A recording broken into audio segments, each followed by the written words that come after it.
മനുഷ്യശരീരത്തെ നമുക്കൊരു നിർവചനത്തിൽ ഒതുക്കാൻ കഴിയുന്ന ഒന്നല്ല. നമുക്കറിയാം കമ്പ്യൂട്ടറിൻ്റെ പ്രവർത്തനങ്ങളെ പറ്റിയൊക്കെ നമുക്ക് ധാരാളം അറിയാൻ കഴിയും. കമ്പ്യൂട്ടറിന് ചെയ്യാൻ കഴിയാത്ത മേഖലകൾ അല്ലെങ്കിൽ നമ്മൾ ഇൻസ്ട്രക്ഷൻ കൊടുത്താൽ കമ്പ്യൂട്ടറിന് കഴിയാത്ത കാര്യങ്ങളില്ല എന്ന് പറയാറുണ്ട്. ഇത്തരം ആയിരക്കണക്കിന് കമ്പ്യൂട്ടറുകൾക്ക് ചെയ്യാൻ കഴിയുന്ന കാര്യങ്ങൾ ചെയ്യാൻ ശേഷിയുള്ള ഒരു നിർമ്മിതിയാണ് മനുഷ്യ ശരീരം. അത് നമ്മുടെ ഫിസിയോതെറാപ്പിസ്റ്റ് എന്ന നിലയ്ക്ക് പറയുകയാണെങ്കിൽ നമുക്ക് ഏറ്റവും കൂടുതൽ ചലനക്ഷമതവും ഇത്രത്തോളം പേശികൾക്ക് പ്രവർത്തനവും ഞരമ്പുകളുടെ പ്രവർത്തനങ്ങളും ഇതെല്ലാം ഏകോപിപ്പിച്ച് തലച്ചോറ് നിയന്ത്രിച്ച് കൊണ്ടുപോകുന്ന ഒരു സംവിധാനമാണ് മനുഷ്യ ശരീരം. അതിന് തുലനം ചെയ്യാനോ അല്ലെങ്കിൽ അതിന് തുല്യമായി പറയാനോ കഴിയുന്ന ഒരു സൃഷ്ടിയും ഇതുവരെ ഉണ്ടായിട്ടില്ല എന്നാണ് പറയാൻ കഴിയുന്നത്. നമുക്ക് ഏറ്റവും കൂടുതൽ മനുഷ്യ ശരീരത്തിന് ആവശ്യമായ 2-3 ഘടകങ്ങളാണ് വെള്ളം, ഉറക്കം, വെയിൽ. ഇതൊക്കെ നമുക്ക് വളരെ ഒഴിവാക്കാനാവാത്ത സാധനങ്ങളാണ്.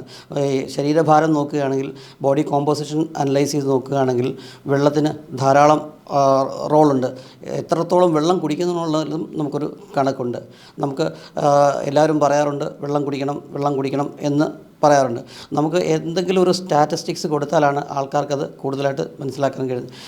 ഒരു സാമാന്യവൽക്കരിച്ച് പറയുകയാണെങ്കിൽ നമ്മുടെ ശരീരഭാരത്തിൽ 25 കിലോയ്ക്ക് 1 ലിറ്റർ വെള്ളം കുടിക്കണം എന്ന രീതിയിലാണ് നമുക്ക് സാമാന്യം ഒരു അനാലിസിസ് വെച്ച് പറയുകയാണെങ്കിൽ. അപ്പോൾ ശരീരഭാരം 60 കിലോ ഭാരമുള്ള ആൾ ഏകദേശം 2.5 ലിറ്ററിന് മുകളിൽ വെള്ളം കുടിക്കേണ്ടതുണ്ട്.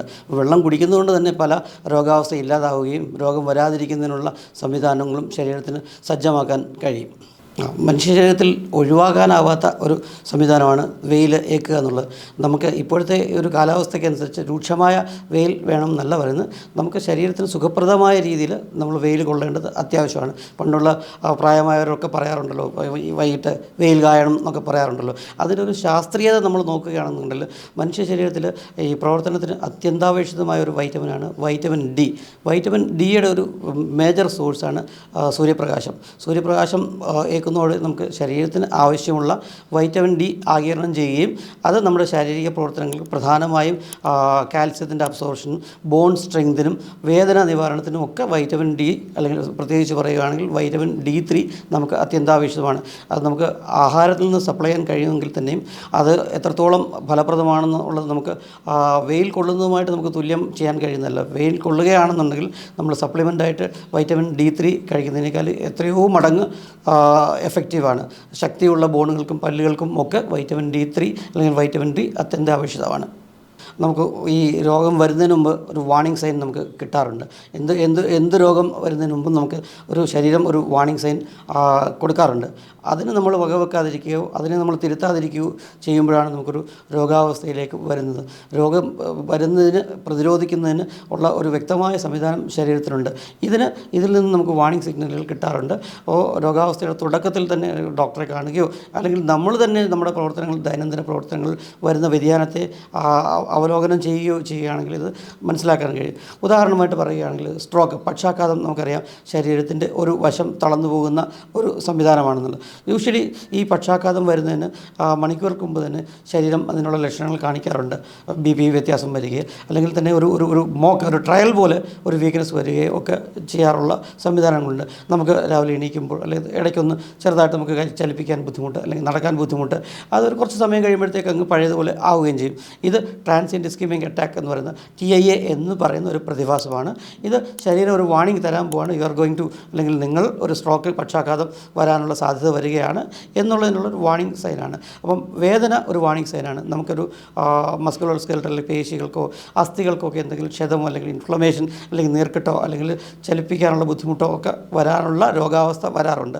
ഇത്തരം രോഗാവസ്ഥ വരുന്നതിന് ആദ്യമായി കിട്ടുന്നൊരു ലക്ഷണമാണ് വേദന. മാത്രമല്ല നമുക്ക് എവിടെയെങ്കിലും ഒരു ക്ഷതം വരികയാണെങ്കിൽ നമുക്ക് ശരീരം തൊട്ടു നോക്കിയാൽ തന്നെ നമുക്കറിയാം അവിടെ ഒരു നീർക്കെട്ട് വരുന്നതിനുള്ള മുന്നോടിയായിട്ട് താപനില ഉയരുന്നതായിട്ട്. ലോക്കൽ റൈസ് ഓഫ് ടെമ്പറേച്ചർ ഒരു വാർണിംഗ് സൈനാണ്. ഇങ്ങനെ ഓരോ രോഗാവസ്ഥയ്ക്കും നമുക്കൊരു ശരീരം വാർണിംഗ് സൈൻ തരാറുണ്ട്. അത് നമ്മൾ അവഗ്രഹിക്കുകയും പരിഗണിക്കുകയും ചെയ്യുകയാണെങ്കിൽ പല ഗുരുതരമായ രോഗാവസ്ഥയും വരാതിരിക്കുന്നതിന് സാധിക്കും. ഹൃദയാഘാതം അല്ലെങ്കിൽ നെഞ്ചുവേദന വരുന്നതിന് മുമ്പ് നമുക്ക് നെഞ്ചിൻ്റെ ഇടതുവശത്തോ അല്ലെങ്കിൽ വലതുവശത്തേക്ക് മാറിയോ ഒക്കെ ശക്തമായ വേദന വരാറുണ്ട്. കയ്യിലേക്കൊക്കെ വേദന വരാറുണ്ട്, വിയർപ്പ് വരാറുണ്ട്, തളർച്ച വരാറുണ്ട്. ഇതൊക്കെ നമുക്ക് സാധാരണ എല്ലാവർക്കും അറിയാവുന്നതാണ്. ഇതൊരു ഹൃദയത്തിൽ ആഘാതം അല്ലെങ്കിൽ ഹൃദയത്തിൻ്റെ പ്രശ്നങ്ങളുമായി ബന്ധപ്പെട്ട കാര്യങ്ങളാണ്. അമിതമായി വേർക്കുകയോ കാരണമില്ലാതെ വേർക്കുകയോ കയ്യിലേക്ക് വേദന വരികയോ കയ്യിലേക്ക് വേദന വരുന്നതിന് വേറെ ഒരുപാട് കാരണങ്ങളുണ്ട്. സ്പോണ്ടിലോസിസോ അല്ലെങ്കിൽ ഞരമ്പ് ഞെങ്ങുകയോ ഒക്കെ ചെയ്താൽ തന്നെയും വേദന വരാം. പക്ഷേ ഇത്തരം വേദനകൾക്കൊന്നും നമ്മൾ എക്സേർട്ട് ചെയ്യുമ്പോൾ കൂടാറില്ല. നമുക്ക് ഇത്തരം ഒരു അസ്വസ്ഥത വരുന്ന ആൾ വണ്ടി ഓടിച്ച് ആശുപത്രി പോകാൻ ശ്രമിക്കുകയോ അല്ലെങ്കിൽ പടി കയറി പോകാൻ ശ്രമിക്കുകയോ എക്സേർട്ട് ചെയ്യുകയൊക്കെ ചെയ്യുമ്പോൾ ഇത് കൂടുകയാണെങ്കിൽ തീർച്ചയായിട്ടും ഒരു കാർഡിയാക് സൈനാണ്, ഹൃദയത്തിനുണ്ട് എന്തോ ഒരു പ്രശ്നം വരാൻ പോകുന്നു എന്നുള്ളതിൻ്റെ മുന്നറിയിപ്പാണ്. ഇത് അവഗണിക്കാതിരിക്കുക വേണ്ടത്.